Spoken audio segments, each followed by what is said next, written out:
Ce sont des taux qui font froid dans le dos. Pour éviter une propagation plus large, on l'a entendu, les 5 passagers ont été placés dans des chambres spécialisées, dans le centre de référence. On va regarder justement le détail du protocole qui a été mis en place avec Fanny Wegscheider. Alors Fanny, expliquez-nous précisément quelle est la procédure. Alors pour l'instant, c'est un décret gouvernemental qui a été publié donc très rapidement cette nuit, qui donc donne les premiers contours de ces mesures sanitaires d'urgence, évidemment, en ce qui concerne notamment généralement tous les passagers qui étaient à bord du Ondus, de ce navire donc concerné par l'hantavirus. Ils sont pris en charge dans un établissement de santé immédiatement pendant 3 jours pour une évaluation médicale épidémiologique.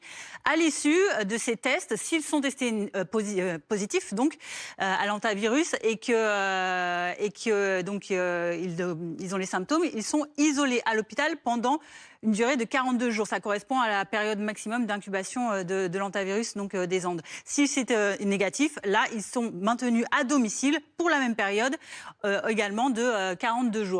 Cette fois-ci, en ce qui concerne les cas contacts qui ont été jugés à haut risque, donc plus précisément ces 5 personnes dont on parle aujourd'hui, dont une est même malade, maintenant on le sait, le protocole, c'est aussi une prise en charge donc hospitalière, ça a été le cas rapidement, donc dans les 3 jours, et un isolement hospitalier qui sera à préciser, c'est ce qu'a dit ce matin Maud Bréjon, la porte-parole du gouvernement, précisions qui vont venir en accord avec les autorités sanitaires. Évidemment, on aura plus de détails là-dessus. Il y a une autre catégorie également de personnes à surveiller, ce sont les passagers de certains vols.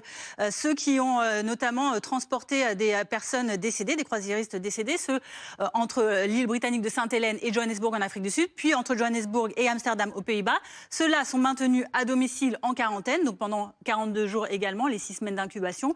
Et leur évaluation médicale est immédiate avant les 3 jours, là aussi sur le plan médical et épidémiologique pour surveiller l'évolution. On le disait, cette maladie, évidemment, elle n'a pas encore de vaccin, pas encore non plus de traitement. Alors c'est important de respecter, donc c'est surtout quand c'est un isolement à domicile, une quarantaine à domicile, des contrôles peuvent être effectués éventuellement par les préfets de département. Merci Fanny, voilà donc pour ce qui est en place, mais on voit bien que les choses peuvent évoluer.